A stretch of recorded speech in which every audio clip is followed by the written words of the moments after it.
Not long now until The Rise of Skywalker screens in theaters across the globe. Suffice to say, the hype is very real, and many, if not all, Star Wars fans have loads of questions that need answering. Some have even gone deep enough into the footage of trailers and lore to come up with their own theories and predictions as to what will transpire in the new film. In this video, we're counting down 10 of the best theories which seem the most likely to occur in the final film of the sequel trilogy.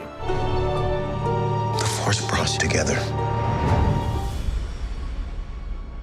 There have been predictions by fans that the title of the new film is meant to be literal, and we'll see Kylo Ren use the Force to ascend in the film. Footage in the final trailer shows Rey ready to confront Palpatine, but the lack of Kylo Ren in the shot has led some to speculate. At the top of the shot in question, there appears to be a pit, which is believed to be where Ren will rise to defeat the dark side once and for all. He is a Skywalker after all.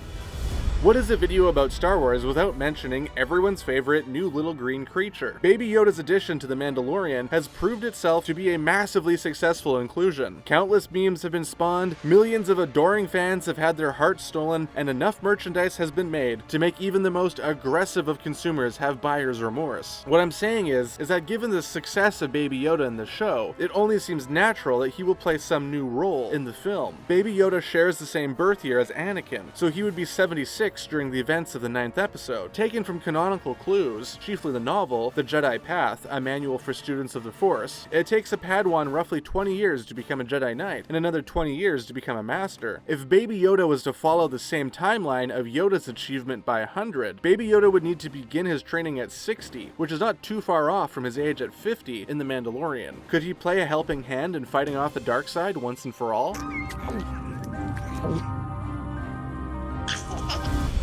Everyone's favorite purple lightsaber-wielding Jedi is back. Well, maybe. There is reason to believe that Mace never succumbed to the injuries in the 3rd episode, as others in the series have suffered similar fates and prevailed to see light again later on in the series. Furthermore, this is Mace Windu we're talking about, Samuel L. Jackson, Jules Winfield, a bad mother, well, you get the idea. He's one of the most powerful Jedi Masters seen in the series thus far. Plus, when footage was released in the last D23 Expo, J.J. Abrams included a shot of Windu in the clip reel. With Mark Hamill's voice used heavily in the trailers for the film, the notion of famed Jedis of past returning for episode 9 seems less far-fetched than once believed. I will certainly try, General. Nervous. With footage of what appears to be an evil or dark version of Rey in the film trailer, there is reason to believe that Rey may turn to the dark side, which is possible. But what if she doesn't? What if this dark version of Rey that we see is not the character changing her alliance? What if, in actuality, this is Rey's clone? Alright, by now, I'm sure most of you are tired of hearing about plausible clone theories in Star Wars. Here's looking at you, Baby Yoda. But hear me out, okay? Now that Palpatine's return has been confirmed for the film, and given his fixation, nay fetish, for all things related to genetic duplication, even going so far as to erecting his own cloning facility in the Imperial Palace, does it not seem a little likely that Palpatine would clone Rey? The clone would then be used to exploit her powers for his own bidding, namely total galactic domination. Where are you from? Nowhere. No one's from nowhere. Okay, now for the sake of fairness, let's venture into the possibility that Rey actually turns to the dark side. As mentioned before, some have suggested that the footage of Dark Rey is nothing more than a vision, just like the one she had in The Force Awakens. To be honest, that's too easy, and was already used as a marketing ploy to build hype in trailers for the 7th episode. In the past, when Rey's actor, Daisy Ridley, was asked about the dark reveal, she teased about her existence saying, I mean, the evidence is on the screen. Take that evidence as you will, but there's no smoke without fire. Her comments are very cryptic, and obviously only time will tell. But come on, who doesn't love a good old switcheroo to the dark side, am I right? Blowing something up. I need you to learn that. Also, a little reminder, don't forget to subscribe to Screen Rant and to turn on notifications for YouTube. If you're watching on mobile, make sure to go into your settings and turn on notifications there as well. Now, back to the video.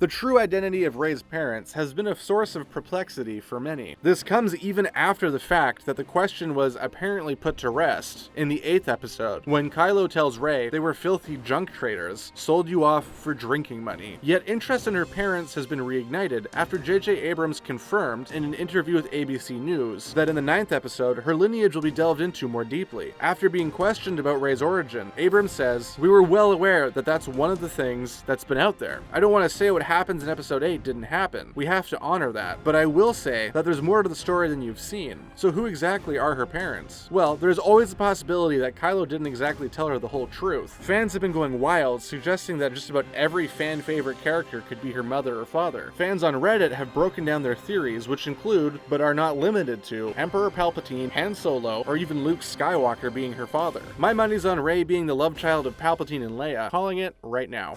That's impossible.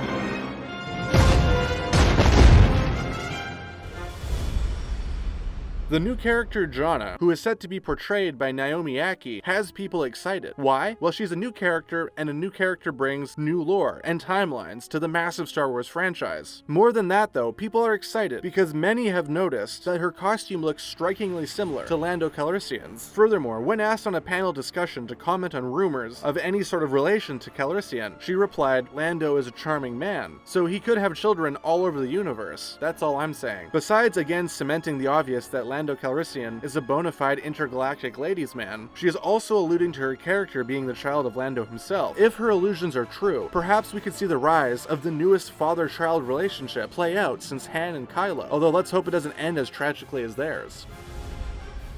As with any and all sequels that bring back characters from previous films in the series, fans cannot get enough of guessing which other cameos will occur. Fans have been suggesting that none other than Hayden Christensen will reprise his role as Anakin/Darth Vader somehow. This could be achieved if he appeared as a Force ghost, since he already kicked the bucket in the 6th episode. Those who have been suggesting Hayden Christensen will reprise his role in the series have done so because of some vaguely Star Wars related activities which he has been involved with as of late. He recently visited Disney's new park, Galaxy's Edge, where he designed his own lightsaber. Furthermore, he has also been observed visiting children's hospitals with the actor who plays Emperor Palpatine. Could this be baseless conjecture, just for the sake of fun? Maybe. Either way, we here at Screen Rant would love to see the return of Anakin, with a little pod racing action in the newest film, as the sequel trilogy has been heavily lacking in that department.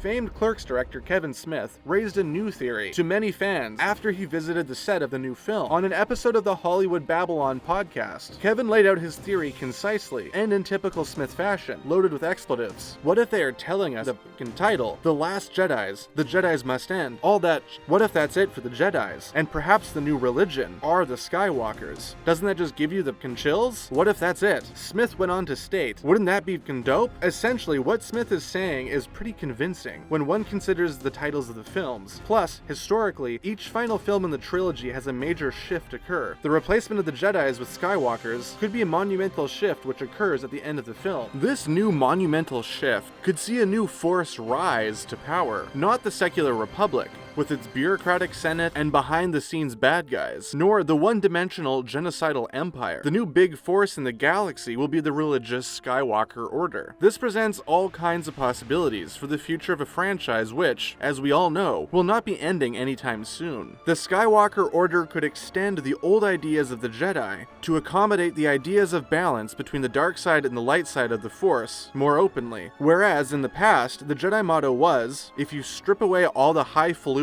philosophical mumbo-jumbo, don't be the bad guy. What happens when you tell someone not to do something? The temptation was too much for Anakin and, based on the new trailers, might be too much for Rey. But what if there was a more permissive philosophy that focused more on the nuance of the world, rather than the black and white morality of the Jedi Council? Kind of like focusing on faith rather than religion. A gray area. There is precedent for this in some of the more peripheral Star Wars titles like the Clone Wars and Rogue Wars. Some people even think Qui-Gon Jinn was a gray. Could Rey and Kylo put their differences aside in the sequel and rise above? He's insane. A new behind-the-scenes clip has spurred interest of many, with the teasing of Ewoks in the new film. The clip, which was posted on the Star Wars Twitter account, appeared to show Warwick Davis, who was the actor that played the Ewok named Wicket, donning a full costume on set. These furry mammaloids are no Baby Yoda, but they are still an adored fan favorite. If the species does end up making an appearance in The Rise of Skywalker, this will be their first appearance since 1983's Return of the Jedi. I'm gonna be honest here, if Ewoks come back, but neither Jar Jar Binks nor Jabba the Hutt return, I am gonna be disappointed. What do you think of our series, and which make the most sense? Which would you like to see? Honestly, I'm still really holding out for a Jar Jar Binks cameo, but suffice to say, I won't hold my breath. Either way, The Rise of Skywalker arrives in theaters in less than a month, so we don't have to wait much longer to see how the trilogy ends. As always, if you enjoyed the video, throw a thumbs up, and be sure to subscribe to Screen Rant for more of your favorite Star Wars content. Sam. There were nobody.